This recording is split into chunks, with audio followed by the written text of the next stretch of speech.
The quarantine breach alarm echoes through the council chambers as ancient security protocols activate for the first time in 700 cycles.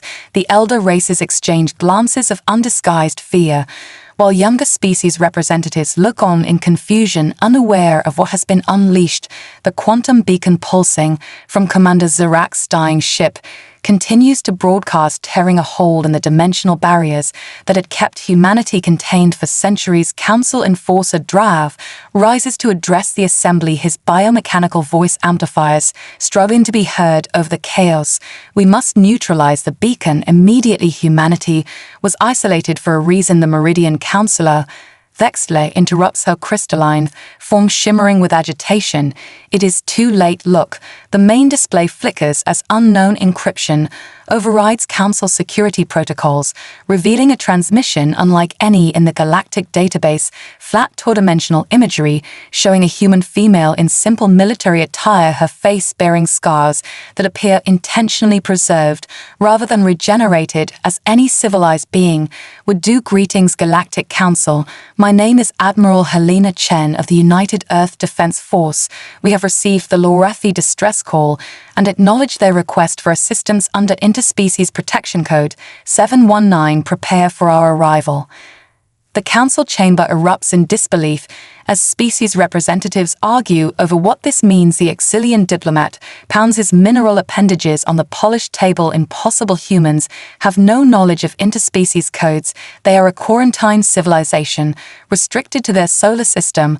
The Thexian hive ambassador buzzes in disagreement, her wing casings fluttering nervously. The quarantine was designed to keep humanity contained, but did not restrict observation. They have been watching us all along. The elder counselor rises again, silencing the chamber. We must prepare defensive measures. Humanity was contained because of their violence, their irrationality, their willingness to sacrifice themselves in suicidal tactics no other species could comprehend.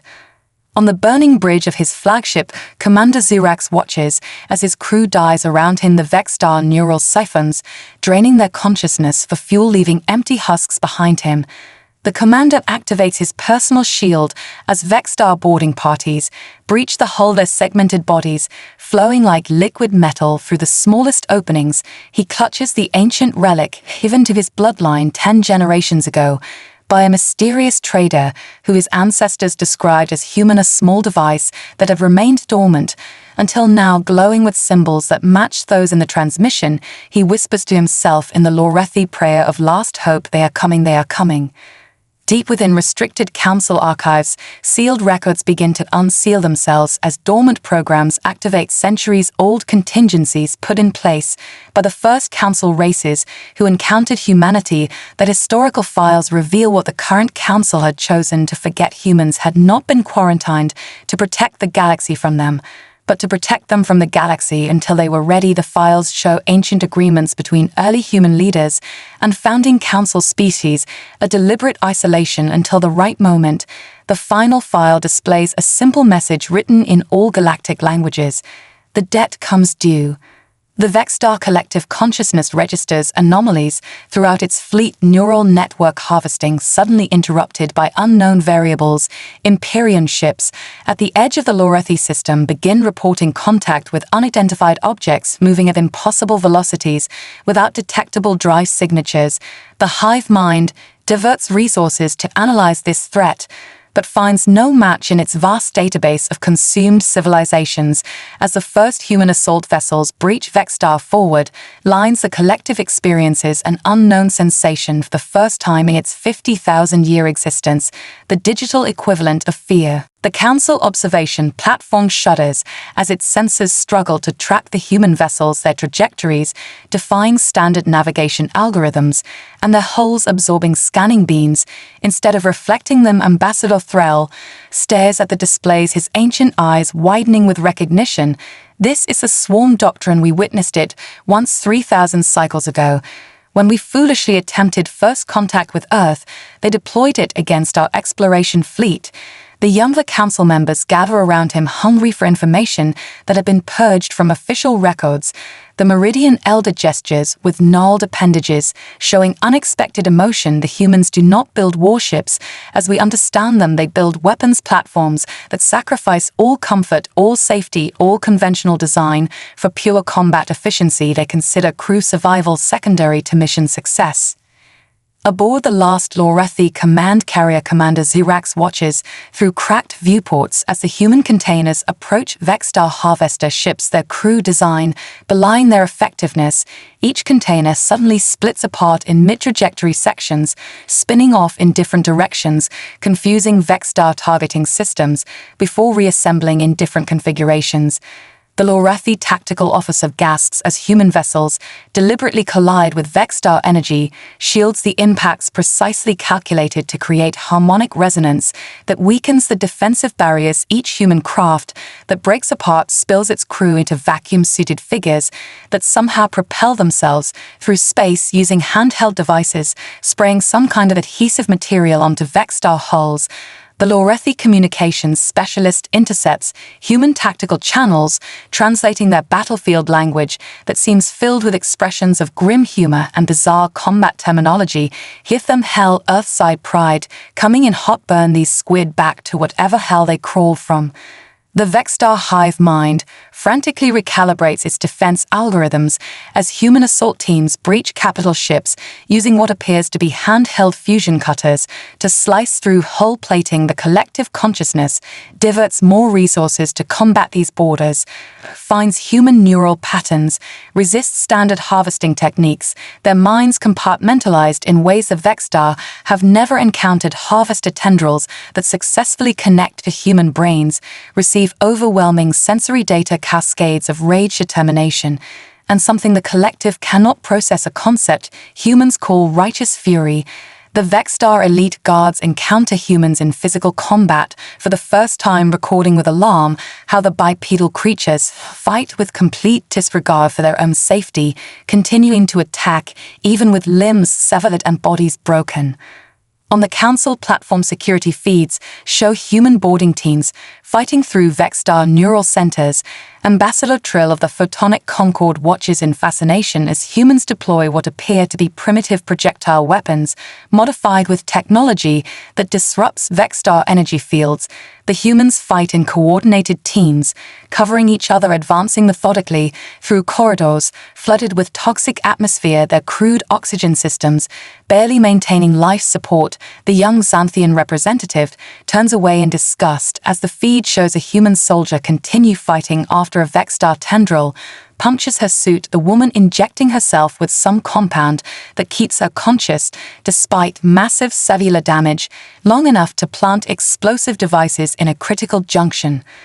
Commander Xirax orders the remaining Lorethi ships to break formation as human vessels create a protective corridor toward the Azure Moons. The human tactical channel crackles with a message: Lorethi command. This is Earthside Actual. We are deploying Bastion protocols to your sanctuary moons. You will find atmosphere generators and defensive platforms in the secondary cargo pods. Get your civilians there immediately. To the commanders, shock the human vessels are not merely fighting the Vexstar, they are simultaneously deploying infrastructure for Lorethi survivors, risking combat effectiveness to save civilians. The ancient device in his hand pulses with increasing brightness, matching the rhythm of approaching human command ships, its surface revealing new symbols, forming a message: the debt is honored, prepare for repayment. The Council scientists huddle around monitoring stations, their analytical implants struggling to process the combat data streaming from the battlefield. Never before had they witnessed such biological resilience in a supposedly primitive species. The lead xenobiologist Drath Val activates a holographic display showing a captured human soldier's medical scan. Impossible. The life form continues functioning with cellular radiation damage that would kill any known sentient being. The soldier had absorbed enough radiation to cook internal organs, get fights with increased strength, as though the damage is triggering emergency reserves within the Human Physiology Council. Military observers note with growing concern how human neural patterns actually accelerate under conditions of extreme stress, activating dormant brain regions that enhance combat performance. Aboard the Vexstar command node, designated Fort Eternal, the collective consciousness diverts increasing resources to analyzing the human threat.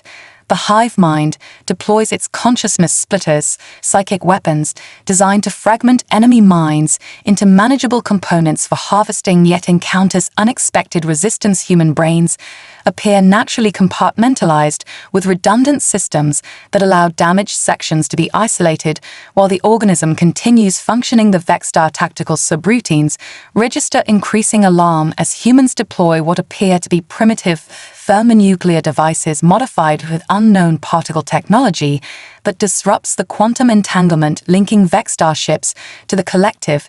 For the first time in millennia, independent Fort emerges in severed Vexstar units, cut off from the hive mind, causing confusion and disarray across the battlefield. Commander Zirax watches through enhanced optical feeds as a squad of human soldiers breaches the main harvester ship, their crude armored suits modified with makeshift additions of Vexstar technology, salvaged mid-battle. The Lorathi tactical officer magnifies the image, focusing on a female human soldier whose helmet has been partially shattered, exposing her face to vacuum her skin, instantly freezes her exposed eye ruptures, yet she continues advancing through the corridor using handheld plasma cutters to slice through Vexstar neural conduits. The monitors show her brain activity spiking instead of diminishing as oxygen deprivation sets in what appears to be a secondary respiratory system activating within her chest cavity. The Lorathi medical officer speaks in hushed tones. They call it controlled emergency mutation. Their bodies can temporarily evolve under extreme stress, activating dormant genetic pathways. The information had been classified in restricted council archives. Humans are suspected descendants of ancient weapon systems designed by precursor civilizations. Their adaptability, not an evolutionary accident, but engineered resilience, deliberately buried in their genetic code. On the Council observation platform, the security feeds show human boarding teams deploying crude mechanical devices throughout captured Vexstar ships. The Thexian ambassador recognizes the technology with horror. They are primitive artificial intelligence nodes designed to mimic Vexstar thought patterns, creating false signals that confuse the hive mind. The Council had banned such technology for its unpredictability, yet humans deploy it without hesitation.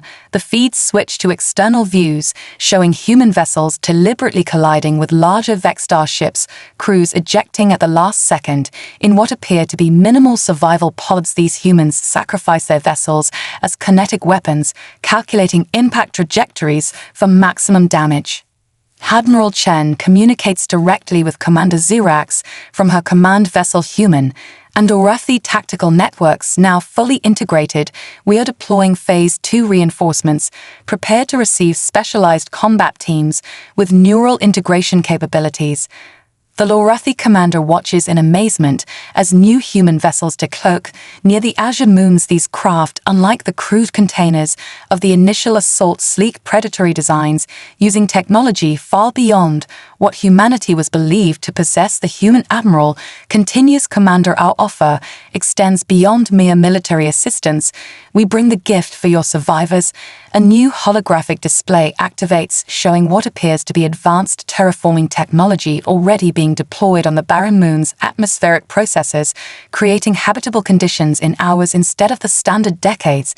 Such processes usually require the gift, the Lorathi commander whispers, recognizing the term from ancient text: life, from death, renewal, from destruction. The council chamber falls into stunned silence as Admiral Chen manipulates the captured Vexstar consciousness fragment with bare hands, her flesh seemingly resistant to the neural toxins that would melt most species on contact.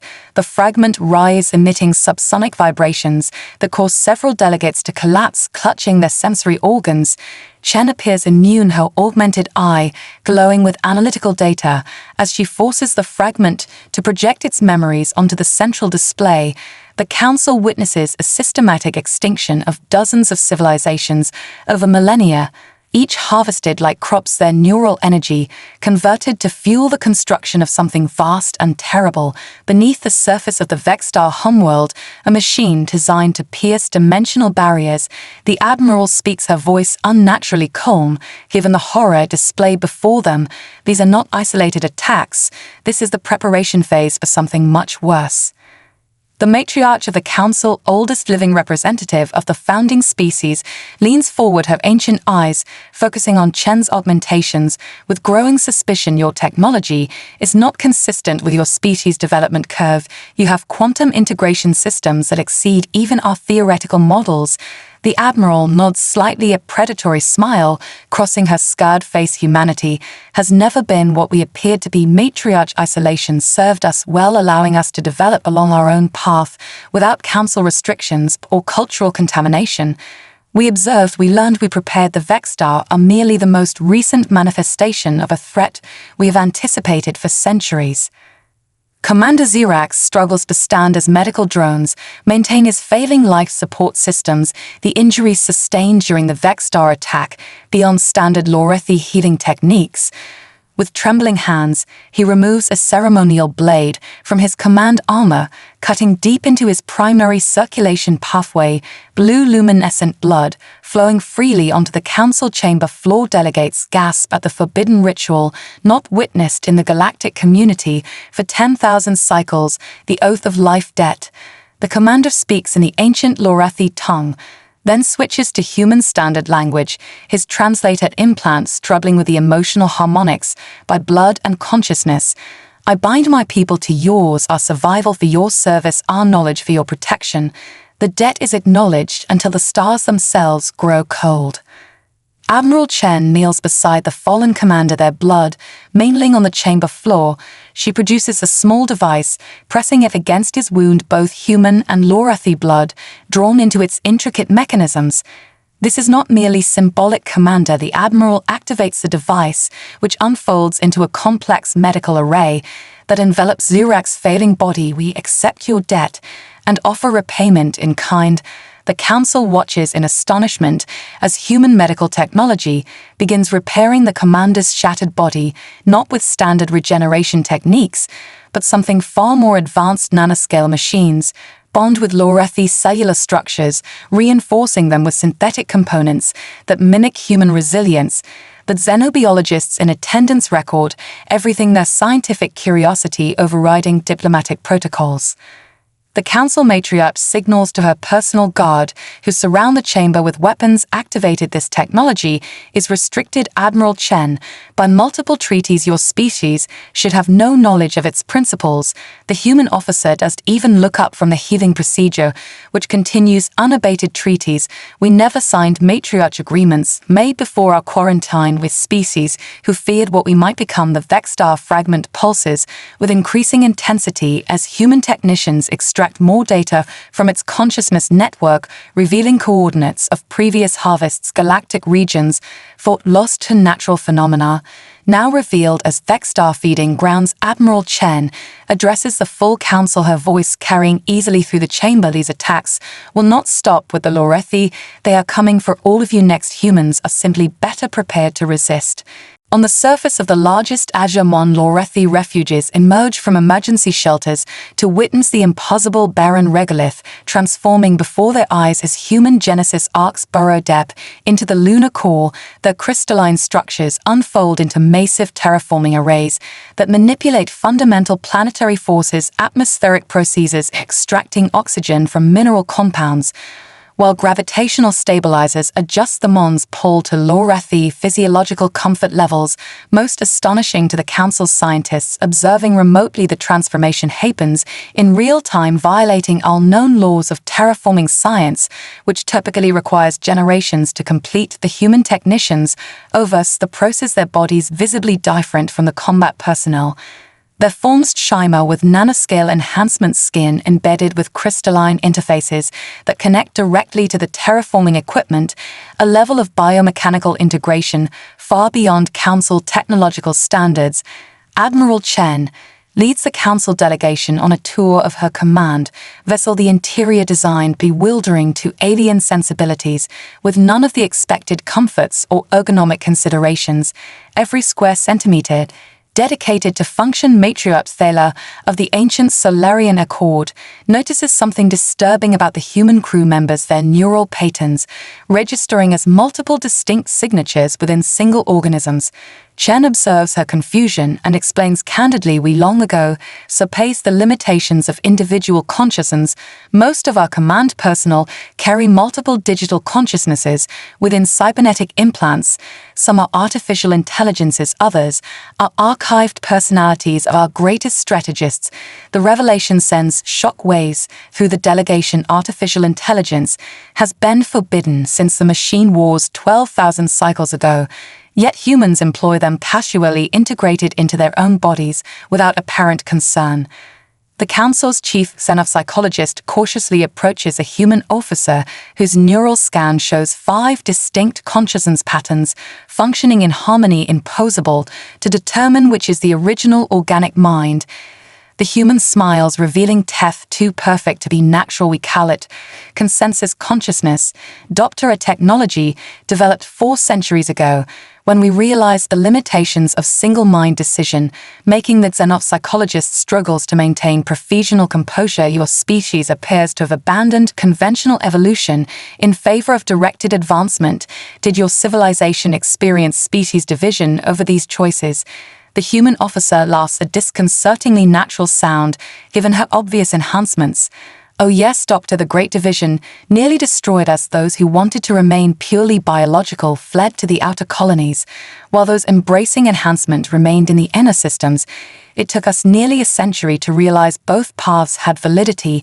Now we maintain the full spectrum, from pure biological humans to fully synthetic consciousness, with thousands of variation points between. Commander Xerax, now partially integrated with human medical technology, joins the tour, his perception enhanced by implants that allow him to see spectrums previously invisible to Lorethi physiology. He watches in awe as the human vessel reconfigures interior spaces, seemingly alive in its adaptability.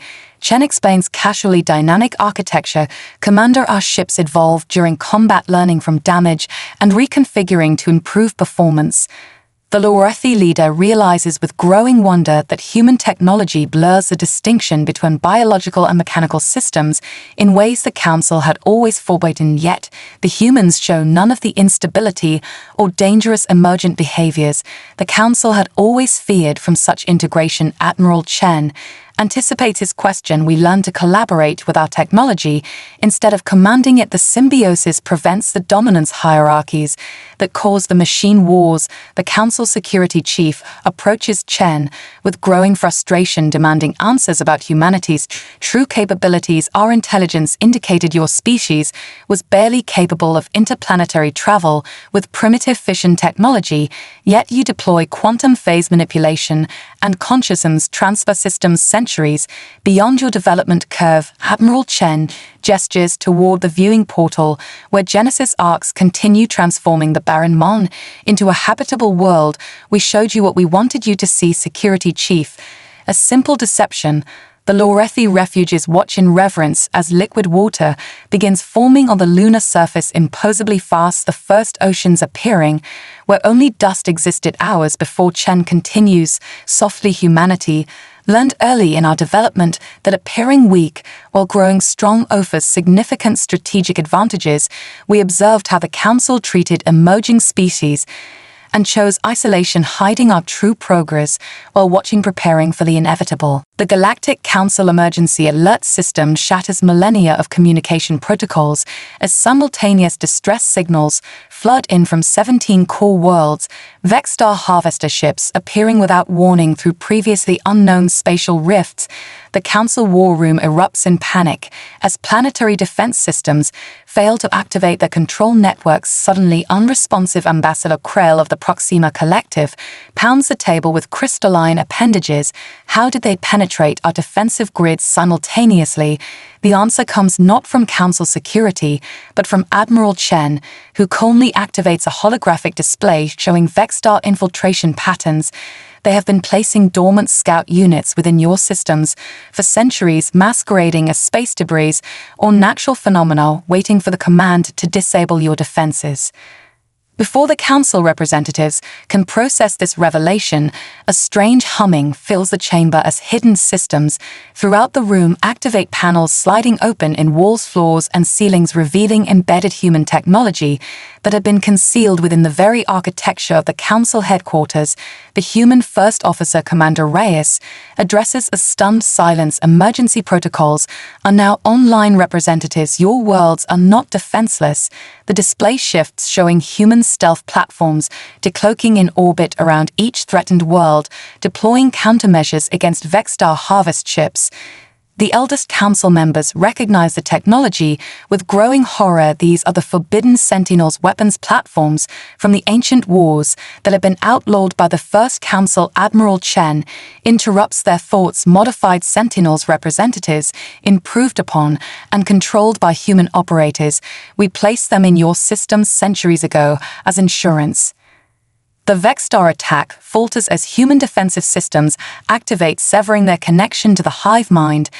The Shadow Fleet reveals its full capabilities, deploying quantum disruptors that target the enemy on subatomic levels. Council military observers watch in terrified fascination as human weapons don't simply destroy Vexstar ships, but unravel their very molecular structure, converting the energy to power additional defensive shields.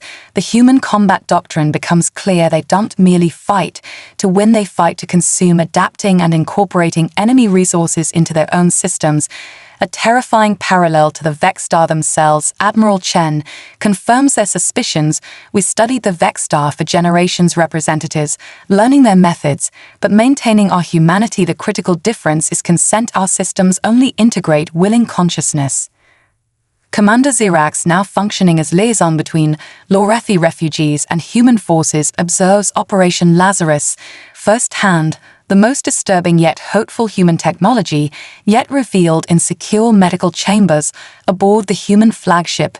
Partial consciousness fragments extracted from harvested Lorethi victims are carefully reconstructed using quantum entanglement techniques. The process cannot fully restore the dead, but can recover memory patterns and core personality structures into synthetic neural networks. The commander watches with tears streaming down his face as fragments of his family members, thought forever lost, are partially restored, their disembodied voices expressing recognition and gratitude. Human technicians explain the limitations gently. These are echoes, commander, not complete restorations, but they can provide critical intelligence about Vexstar capabilities and offer closure for survivors.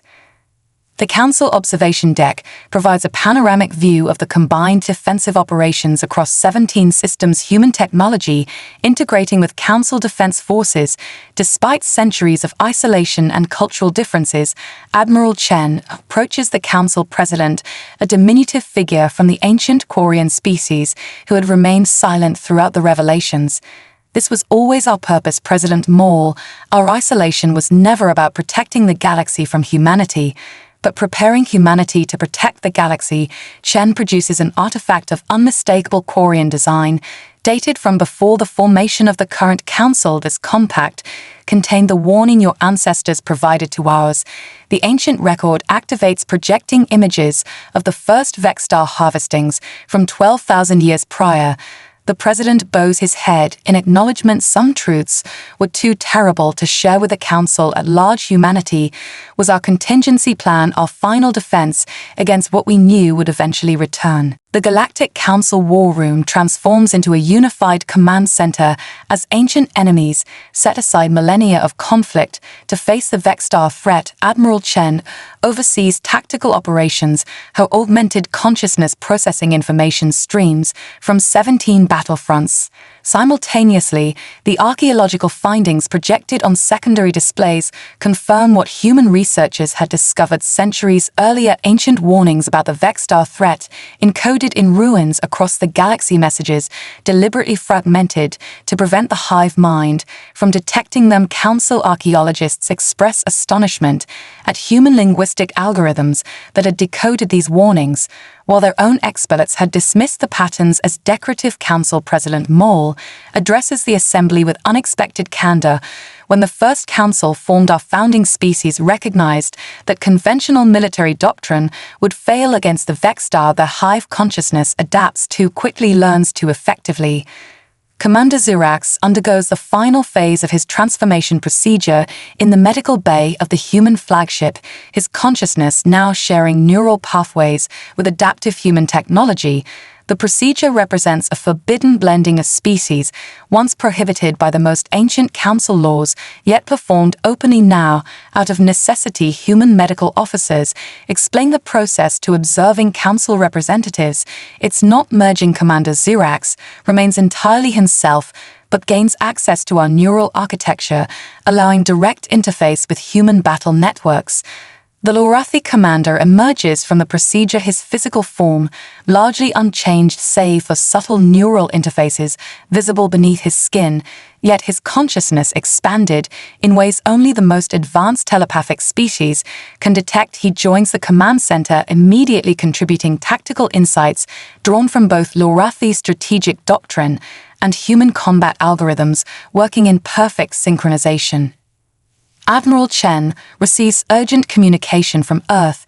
The first direct contact with humanity's homeworld revealed to the Council. The transmission authorization comes from an entity introduced as the Guardian Consensus, a governing body comprised of both biological and synthetic intelligences that oversees human civilization. The holographic projection materializes, showing a diverse group of humans, some appearing completely organic, others with various technological enhancements, and several fully synthetic entities, all functioning in apparent harmony. Admiral, we have completed analysis of the Vexstar dimensional technology and confirm your assessment. The Council's scientific delegation watches in stunned silence as humans casually discuss theoretical physics concepts centuries beyond current galactic understanding. We are authorizing deployment of the dimensional anchor to prevent gateway activation. Proceed with Operation Thunderstrike with full spectrum authorization. Human outposts across unexplored regions of the galaxy simultaneously activate, emerging from stealth modes that had hidden them from Council sensors for centuries. These installations reveal a shadow civilization of staggering proportions, not merely military bases, but complete habitats housing billions of humans who had expanded throughout the stars while maintaining the illusion of confinement to their home system. The Council President visits the human diplomatic vessel, escorted through security protocols that analyze his quantum signature. Rather than merely his biological patterns, he discovers not a conventional diplomatic craft, but a mobile command center for coordinating the Shadow Fleet. The President expresses growing concern at humanity's deception. Admiral Chen responds with unexpected gentleness. Maintaining the illusion was necessary. President Mole, your Council would have demanded oversight of our development, applied restrictions based on outdated fears. The President studies the tactical displays showing human forces countering Vexstar attacks with precision. What made your species so formidable, Admiral? What drove this level of preparation? Chen activates a historical record showing centuries of human conflict, tribal warfare that escalated to global devastation before finally achieving unity. We never stopped fighting ourselves until we found something worse to fight. President, our entire civilization is built on the lessons of conflict. The most terrifying truth about humanity is not our technology, but our experience with war. We understand it intimately from every perspective. The Vexstar can't comprehend a species that evolved through conflict rather than consensus. They can't predict our strategies because we think in ways their hive mind finds chaotic, even insane. The President's expression shifts from concern to understanding. Humans weaponize their own violent history, turning their greatest weakness into their greatest strength. The Allied Armada enters the Vexstar home system, a formation unlike any in galactic history. Ships from species that had warred for millennia Now fighting alongside one another, coordinated by human tactical networks, the Council's most advanced vessels provide long-range support, while human assault carriers deploy swarms of smaller craft that adapt their configuration mid-flight to counter Vexstar defenses. Commander Xerax leads a mixed force of human Lorethi hybrids, their shared neural architecture allowing instantaneous tactical coordination without verbal communication. The Vexstar home system reveals the true horror of their civilization. The inner planets completely dismantled, their raw materials converted into a partial Dyson structure, surrounding the star a harvesting mechanism of unprecedented scale. Human quantum archaeologists scan the structure, detecting the neural energy of countless civilizations transformed into computational substrate. The Vexstar had not merely killed their victims, but converted their consciousness into components of their vast machine. Admiral Chen directs specialized sensors toward the star itself, confirming their worst fears. The Vexstar have been compressing the stellar core, creating conditions that violate fundamental physics, a dimensional breachpoint designed to bring something through from another reality. The Council scientists analyze the data with growing horror, recognizing the theoretical models from ancient warnings. The breach would create a cascading failure of space-time itself, allowing extradimensional entities access to our universe. The Vexstar deploy their final defensive measure, a star-compressing device that accelerates the breach formation process. Human scientists recognize the technology as identical to theoretical weapons their own ancient civilizations had designed, but deemed too dangerous to build. The combined fleet suffers heavy losses as they attempt to penetrate the defensive grid surrounding the device. Council vessels struggle to maintain formation as reality itself becomes unstable near the compression point. Human vessels demonstrate unexpected adaptability, their hulls reconfiguring to compensate for spatial distortions. Admiral Chen activates humanity's most closely guarded technology, a specialized strike force genetically engineered to counter the Vexstar consciousness bioweapons designed to infiltrate and convert enemy neural networks. The Council representatives watch from the command center as human super soldiers deploy from stealth carriers, their physiology, unlike standard humans, modified with Vexstar-like capabilities, creating a mirror of the enemy, but with individual consciousness maintained. These warriors spread through enemy systems like a virus, converting neural pathways to their control. Commander Xerax realizes with growing amazement that these beings represent what humans could have become had they embraced full genetic engineering without ethical constraints, yet each maintains a core human identity. Despite their transformation, the Lorethi refugees activate the final component of their life debt protocols, connecting their remaining consciousness directly to the human battle network, creating a hybrid intelligence that can predict and counter Vexstar tactics, their shared trauma becoming a weapon against those who inflicted it. The dimensional breach begins to form despite the Allied forces' efforts. The compression device, creating a tear in space-time that reveals glimpses of what waits beyond. Entities of cosmic horror consciousness, so vast and alien that several Council telepaths collapse upon sensing them. Admiral Chen implements humanity's final solution, deploying forbidden quantum reality bombs designed to selectively erase portions of reality itself. The decision requires impossible calculations, targeting specific dimensional frequencies used by the invading entities. While preserving the surrounding space, the human commander makes the call without hesitation, knowing the cost. Billions of relativistic missiles launched from hidden positions throughout the system, each containing a payload that violates the fundamental laws of physics. Weapons that humans had developed but sworn never to use under normal circumstances. Commander Xerax leads the hybrid strike force in a desperate plunge toward the star compressor, while Council forces establish a containment perimeter, knowing they face certain death. The commander's enhanced perception allows him to witness the human warrior's willingness to sacrifice everything, not with resignation, but with fierce determination, something uniquely human. The ability to face impossible odds with defiance. The quantum bombs detonate in perfectly synchronized sequence, each targeting a specific frequency of the dimensional breach. Human operators guiding them manually as automated systems fail in the distorted physics near the breach point. The Vexstar collective consciousness broadcasts confusion as it encounters something it cannot process, humans willingly erasing themselves from existence to stop the breach. The dimensional gateway partially collapses under the onslaught of human quantum weapons, reality itself warping and twisting as physical laws temporarily suspend in localized regions. The cost proves catastrophic. Entire sectors of space, permanently altered fundamental forces, locally changed fleet losses approaching 75%. Admiral Chen watches from the command center as the final strike team, led by Commander Xerax, penetrates the core of the Vexstar compression device, their hybrid consciousness, allowing them to function in the distorted physics near the breach. The commander transmits fragmented data, showing glimpses beyond the universe, entities of such vast, incomprehensible nature that even the enhanced human neural networks struggle to process their existence. The Galactic Council convenes in emergency session as the battle concludes. Senior representatives trying to comprehend the scale of what they witnessed. A full strategic picture becomes clear as humans reveal the extent of their preparations. Centuries of hidden technological development outposts, strategically positioned, and contingency plans for nearly every possible scenario. President Maul addresses the assembly with newfound humility. We owe our continued existence to a species we attempted to quarantine and control.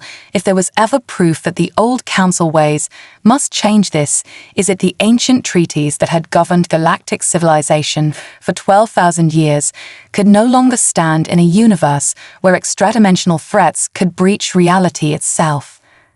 On the rebuilt Lorathi Sanctuary moon, now a thriving ecosystem created through human genesis technology, Commander Xerax leads the ceremony of eternal debt, one of only 20 survivors from the strike team. His hybrid form now stabilized, a perfect integration of Lorathi biology and human enhancement technology.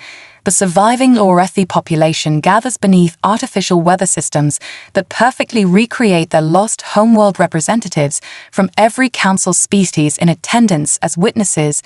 The commander speaks in the ancient ceremonial language, then translates for all present. We bind ourselves not as servants, but as family, the debt acknowledged and transformed into alliance until the stars themselves grow cold. The human ambassador rises to address the assembly, her form deliberately chosen to appear fully biological, those subtle enhancements visible to those who know what to seek. Humanity brings both gift and warning to this new council.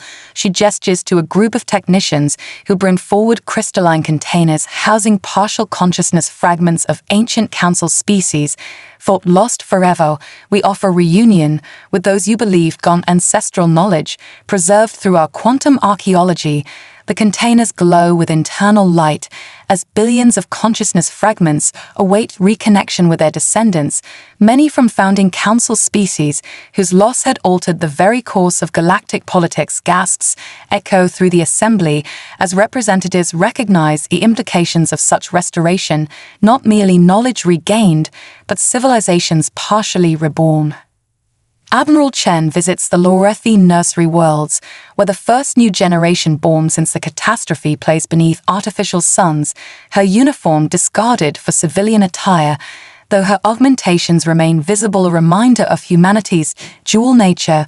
Both warriors and creators, the Admiral watches human and Lorathi children playing together without distinction or separation. The first generation of a truly hybrid civilization.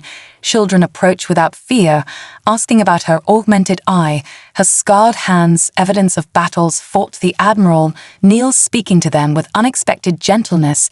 Remember that everything has a cost, little ones, but some prices are worth paying. The children nod with understanding beyond their years.